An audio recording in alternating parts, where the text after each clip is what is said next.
You ever hear of quiet quitting? It's like that feeling you get when you're about to finish a job you don't really like. You're not really quitting, but you're not really trying either. You're just putting in your time until you can get out. I remember feeling that way back when I was in the Navy. We called it having a short-timer's attitude. You know, when you're close to the end of your enlistment and you're just counting down the days, you do the bare minimum, avoid any extra work and just try not to get noticed. It's not about being lazy, it's about conserving your energy for the things that really matter, like getting the hell out of there. These days, I'm feeling that short-timer's attitude again. But this time, it's not about leaving the Navy, it's about leaving the workforce altogether. I'm talking about retirement, baby.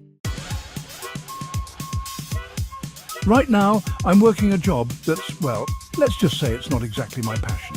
It pays the bills and it's gotten me this far, but it's not something I'm going to miss. So I'm in that quiet quitting phase again. I show up on time, do what's asked of me, and then I clock out. No complaints, no drama, just pure unadulterated coasting. Some people might call it slacking off, but I call it strategic energy management. I'm saving my energy for the things that really matter to me now, like spending time with my family, working on my hobbies, and just plain enjoying life. Retirement is on the horizon, and I can practically taste the sweet freedom. I've been working since I was a kid. Paper route, busboy, construction worker, you name it, I've probably done it. And after all these years, I'm ready for a break, a long one. My plan is to ease into retirement gradually. I'm thinking of switching to a 4-day work week first. That way, I can get a taste of that sweet, sweet freedom without completely jumping ship. Plus, it'll give me more time to plan my retirement adventures. I've always wanted to travel the country in an RV, maybe do some fishing, and finally finish that novel I've been working on. The possibilities are endless. Section 4. A lifetime of labour. Looking back, I've had a pretty interesting work history. From delivering newspapers before the sun came up to slinging hash at the local diner, I've done my fair share of grunt work. I even spent a summer cleaning porta potties at a construction site. Talk about a dirty job. But hey, it taught me the value of hard work and gave me a newfound appreciation for indoor plumbing. All those jobs, as different as they were, taught me valuable lessons about life, work, and the importance of a good pair of work gloves. And now, I'm ready to use those lessons to enjoy my retirement to the fullest.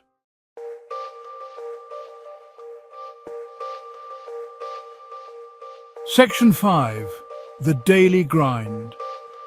To be honest, I'm pretty burned out. The daily grind has worn me down. The same routine day after day, dealing with office politics and pretending to care about spreadsheets, it's all gotten to be a bit much. I've reached that point where the thought of another meeting makes me want to scream into a pillow. And don't even get me started on conference calls. Pure torture, I tell you. The truth is, I'm just going through the motions at this point. I'm there for the paycheck, not for the fulfillment. And frankly, I don't think I'm alone in feeling this way. Section 6. Burning bridges. Now, I'm not saying I'm going to do anything crazy like pull a Jerry Maguire and storm out of the office in a blaze of glory. But let's just say I'm not exactly going to miss this place when I'm gone. I'm not planning on staying in touch with anyone from work after I retire. I'm not on Facebook, I don't do LinkedIn, and I'm perfectly content to let my work relationships fade into distant memories. Some people might think that's harsh, but I see it as a clean break. It's time for me to focus on myself and the things that make me happy. Work was just a means to an end, and now that end is in sight. Section 7. Freedom at last. Retirement.